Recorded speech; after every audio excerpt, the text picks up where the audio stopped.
Hello my friends and welcome back to the rabbit hole. Today's video is going to be another video in which I rank my trials with skincare brands.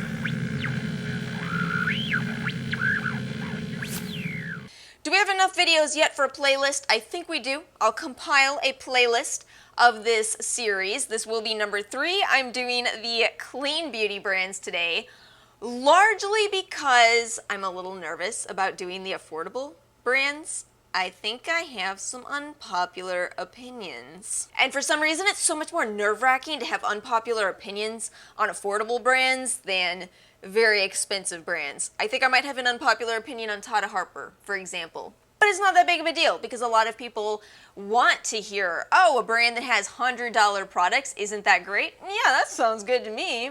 You say that about affordable products and it's just not the same story. So yes, today's video is the clean beauty brands. I think we're just going to jump into it because realistically, I think the first brand I'm going to talk about will explain my entire position on this world. And one more quick detail before we get into this video. I am not wearing foundation today. This is the Saie Glowy Super Gel that I talked about in that video. Do you know where I got this hat, by the way? Yes Style. It's the funniest thing, I'm telling you. I was looking back at my old order history with Yes Style. This shirt too. And I realized I have shopped so much from Yes Style, it's just not really a lot of makeup and skincare. I used to buy so much accessories and clothes through Yes Style. Anyway, I digress, just thought you should know. If you are just tuning in to my channel, what my goal is with this entire series is to rank my actual experience using these brands. I trialed all of the brands in this video for a minimum of 2 weeks, and you know, some experiences went better than others. One note with this video, I'm calling this the clean brands, but some of the clean brands are also going to go into my more affordable video eventually.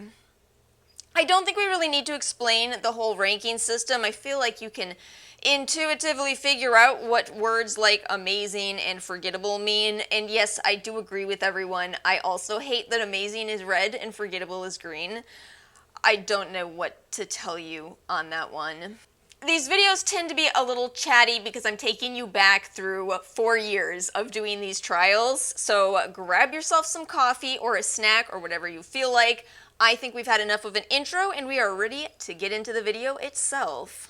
I'm starting this video off with Josie Maran, which is probably one of the first brands that I trialed, but also, again, the perfect way to start this video. So if you don't know much about Josie Maran, have a seat. I'm going to tell you everything that I know. Josie Maran was a very popular model in, I guess, the 1990s, maybe the early 2000s as well.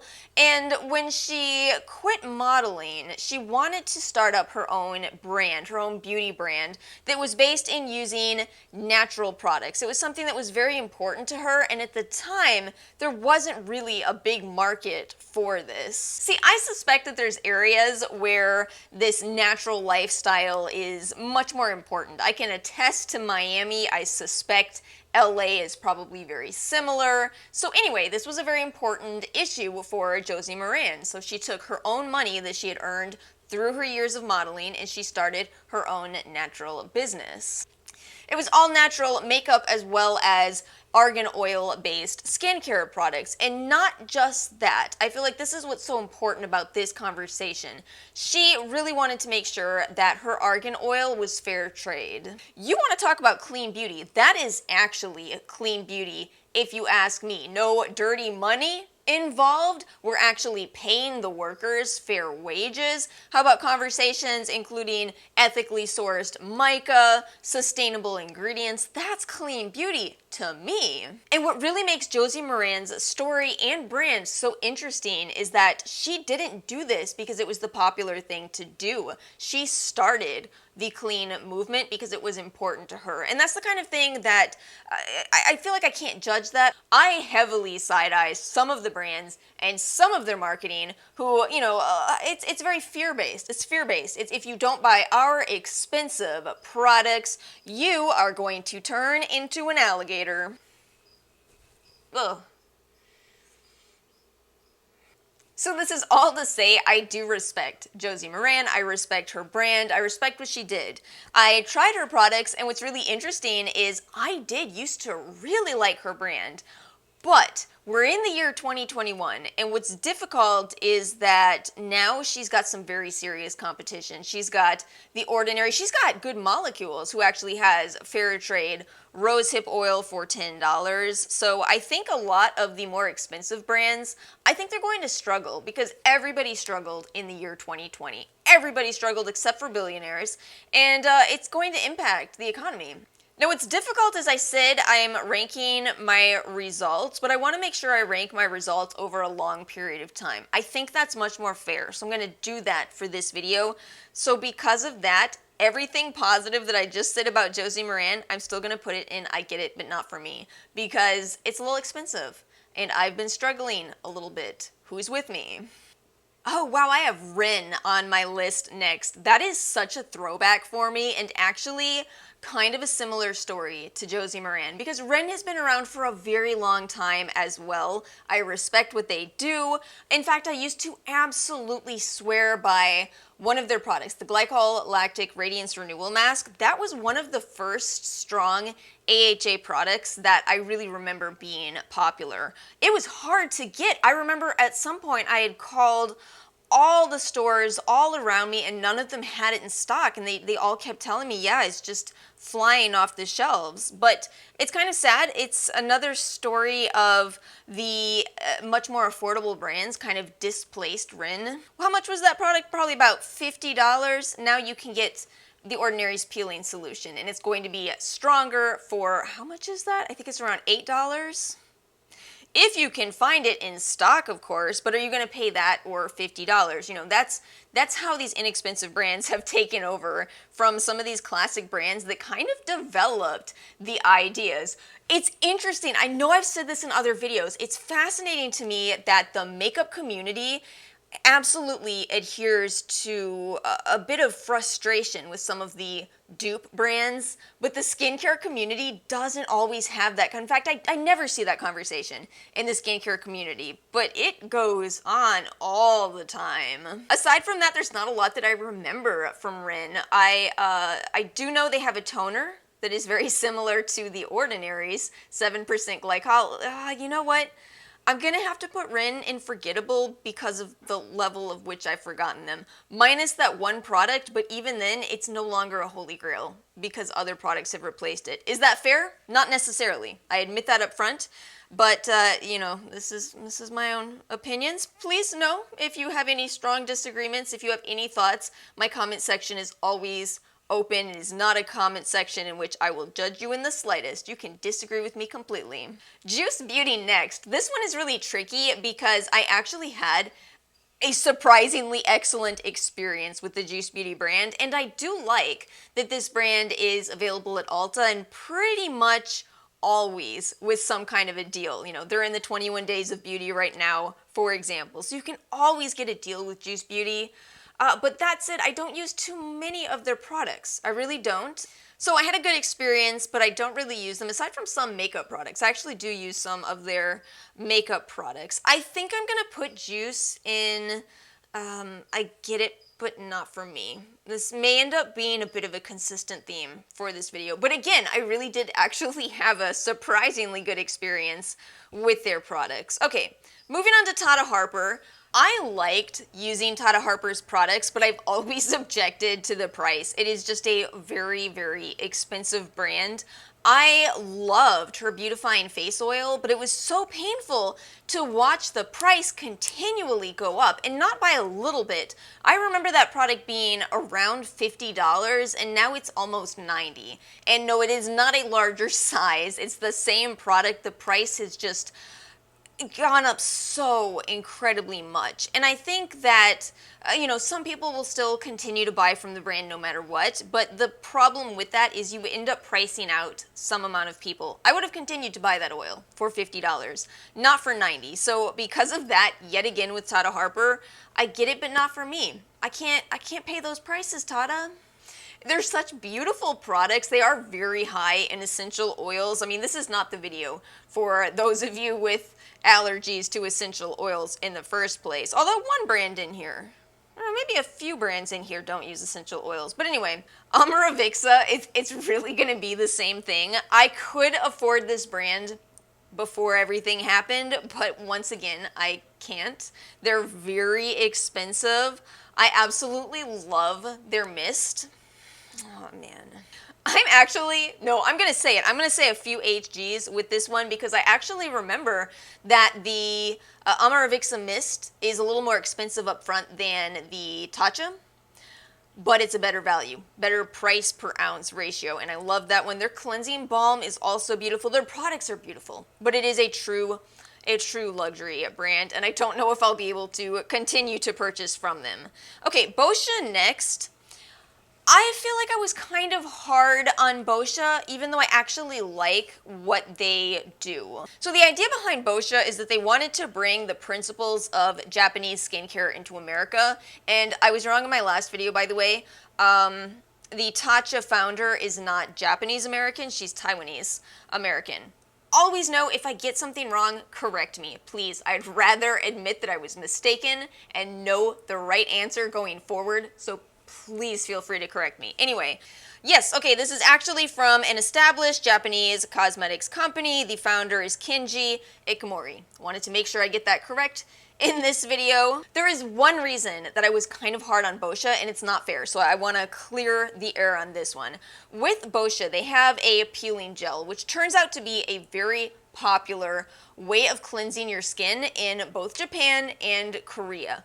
When those type of products are introduced into the US, there seems to be a bit of a game of telephone with what they do, and it frustrates me. Peeling gels are products that you use on dry skin. They contain carbomer, which balls up in the presence of oils on your skin so that it creates a very gentle physical exfoliation through those little balls of product. The problem is a lot of people see that and think something else is going on. They think that those little balls are dead skin. And what frustrates me about this, and the reason I get kind of hard on these products from time to time, is that I really want every brand that sells those products in the US to clarify what's going on, to make sure that people aren't misled into thinking these are doing so much more for your skin that isn't even possible. Your skin, the amount of skin that's removed with any kind of an exfoliating product is microscopic. You cannot see it with the human eye.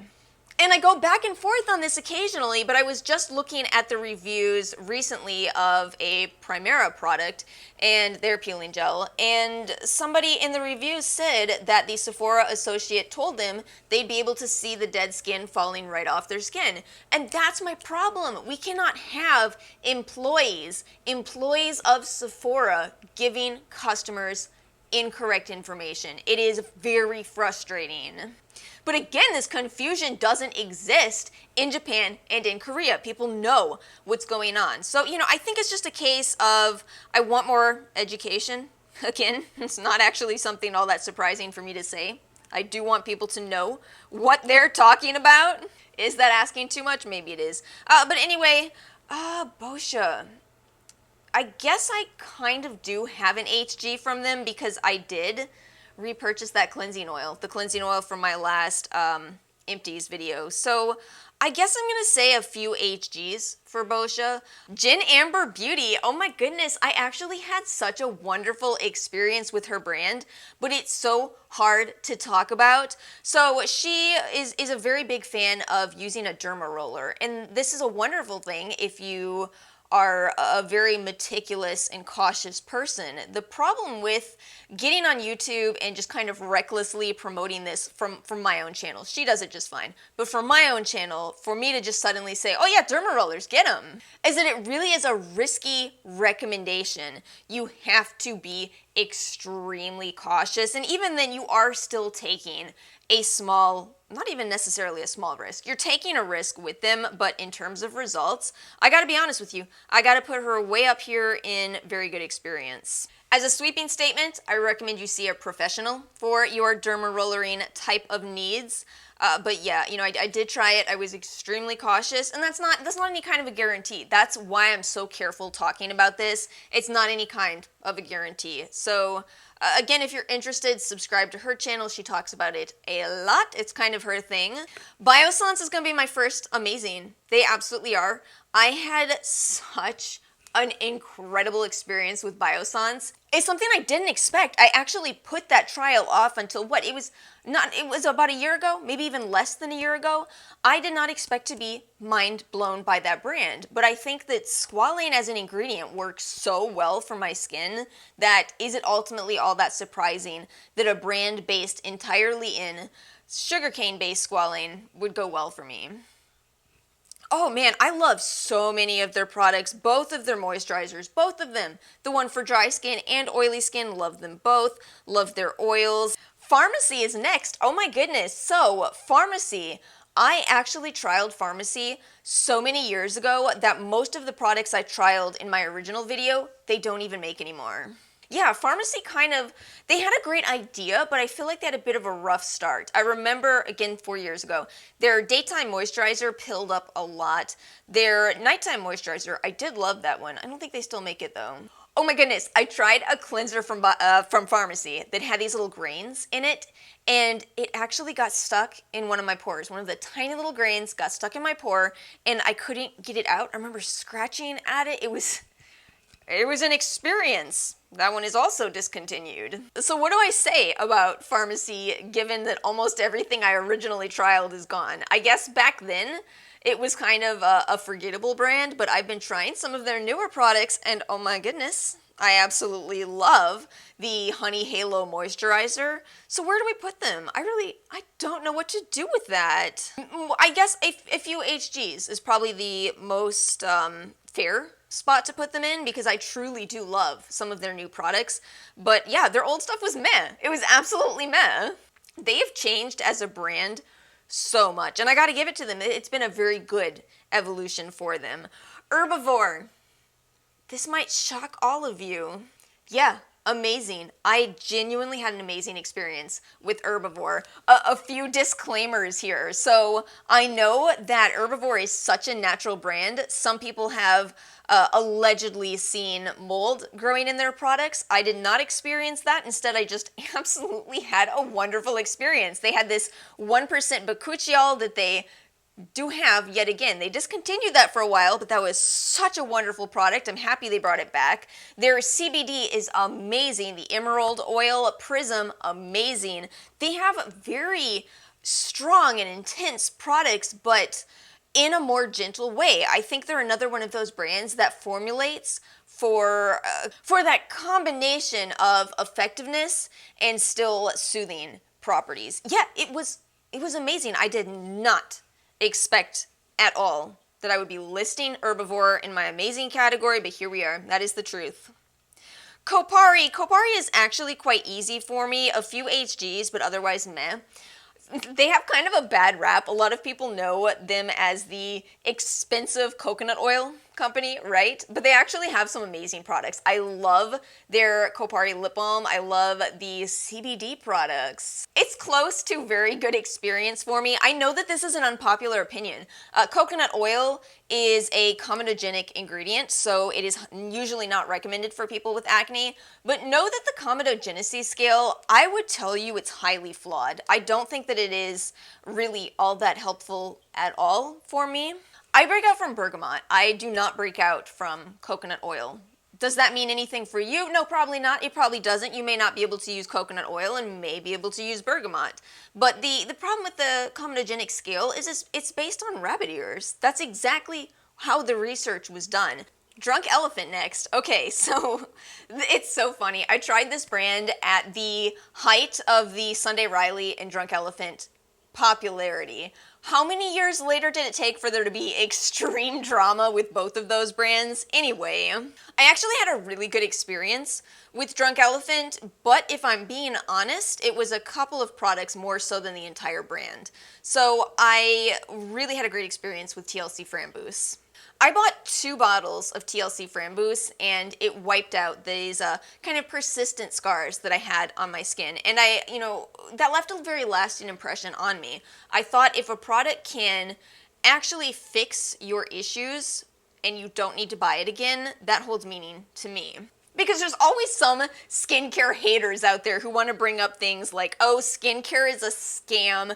If you start using it, you have to keep using it, which is such a ridiculous argument because, of course, you have to keep using moisturizers. Of course, you have to keep using cleansers. I don't think I need to explain to those of you watching this video why that's the case, but yeah, Anyway, I can't quite put them into the amazing category because at the end of the day, I stopped using a lot of their products. I don't even like every last product from them. I don't like Slay, the cleansing balm, which is so rare for me to say. It is so rare for me to not like a cleansing balm, but yeah, I don't like theirs. I think Very Good Experience is fair. On the controversy with Drunk Elephant, it's another one of those cases where I know what happened. I do understand why people are upset about it, and I also think, oh, that's the kind of stuff that pretty much every popular brand is doing. The other brands just haven't been caught yet. Cannuka, oh, I love Cannuka, I really do. I'm torn between the top 2 categories with this one. So Cannuka combines Manuka honey, which is a very potent form of honey, with CBD. CBD has a lot of promise. I think we're going to see a lot more with it in the future. I think I'm going to say Very Good Experience. Maybe that's not entirely fair because their products aren't really made to be active. They're made to be calming and soothing, and they are very calming and soothing. They're a little bit pricey, but I have seen some pretty good deals on that brand, so I can't fault them for that. Any brand that's available at Ulta, you can get a good deal on. That is a rule of thumb. Ghost Democracy, oh my goodness, this brand is so incredibly underrated, and I do not understand why. This is a completely transparent brand that lets you know the exact levels of every ingredient in their products. They do not use essential oils, wonderful for sensitive skin. I think I'm going to say amazing. I'm going to say amazing with Ghost Democracy because of how much that means to me. Now, they do have a very small product line, so you may not be able to just use Ghost Democracy products, but yeah, they are so underrated. I once again have Nat King Cole's Unforgettable stuck in my head, but specifically from Watchmen, so also that entire scene. Okay, so Youth to the People. Youth to the People was overhyped for me, and when a brand is overhyped, it makes it very difficult for me to properly gauge them because, I think that if I didn't hear how life-changing that cleanser was supposed to be for me, then to buy it and think, oh, am I ready? Am I ready for my entire life to be different? And then, nothing to change. Yeah, it's difficult to properly position a brand after that happens. But I am going to say I still think their prices are on the higher end. I think that they have some very serious competition at a much more affordable price point. As an example here, Ghost Democracy, this is a silicone-free brand. I would even say their lighter weight moisturizer reminds me a lot of Ghost Democracy's. And what's Ghost Democracy's? I think it's $28. So let's say I get it, but not for me. I also suspect that may be more of a oily skin types brand. Derma E goes right into forgettable. Please don't be mad at me for this. I know that they are a more affordable brand. It just did not go well for my skin. It's another tricky situation though, because I do think a lot like I was talking about with Lancome, with Shiseido, I think it was just too much. So if I had used one of their products on its own with the essential oil content in it, I probably would have been okay. It was just as a whole brand, it was too much on my skin, way too much. And I would like very much to forget about how bad my skin looked after that trial. It is hard for me when that happens to return to a brand. We've talked about that enough though. We can move on. We have Nolaskinsentials, which is such a cute little brand. And what a selection. Oh my goodness, this is such a huge brand. I'm gonna say Very Good Experience. I was contemplating a few HGs there, but actually I've liked more of their products than not. So we're definitely going to say a very good experience. And we'll close out with Peach and Lily. This one is difficult because I'm going to say amazing. I will explain to you why I'm going to say amazing with Peach and Lily. Typically, the brands that I put into the amazing box had a lot of very potent and very strong products. I don't feel that that's Peach and Lily's strength. They're a little bit more easy to use products. However, they do really stand out for me in that it is so easy to achieve the glass skin effect. Your skin will look so glowy if you have a Peach and Lily routine, and there's really not a lot of cons with the brand, assuming you can use a very low amount of essential oils. There are some in the moisturizer, but kind of like what I was talking about with Derma E, it's not in every last product from the brand, so I think it can very much work as part of a routine. Not for me, since I have too much of an allergy to bergamot, but I loved everything else, so I'm gonna say amazing. This is the most I've ever put in an amazing category, isn't it? That's interesting. I feel like this is the most balanced video that I've done in this series. Wow, it really is. But that is all for today's video. If you have been enjoying this series, please make sure to give this video a like, make sure you are subscribed, and I will see you all next time.